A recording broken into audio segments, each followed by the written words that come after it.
ముందే చెప్పుంటే ఫేర్వెల్ అది ప్లాన్ చేసేవాడిని కదా. పర్లేదులే, అక్కడికి వెళ్ళిన తర్వాత నన్ను గుర్తుంచుకుంటావా? అంటే ఏదో చిన్న మెడికల్ షాప్లో పనిచేసేవాడినే. నువ్వు కొడితే చెంప మీద కొట్టించుకునేవాడినే.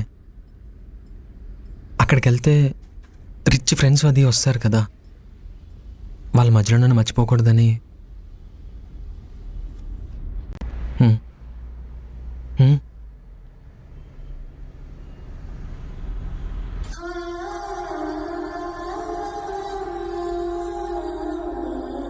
అంటే ఎప్పుడు లొడలొడా వాగుతూ ఉంటాను కదా, అది చూస్తే నీకు నేను గుర్తొస్తానని ఇచ్చాను మాయా.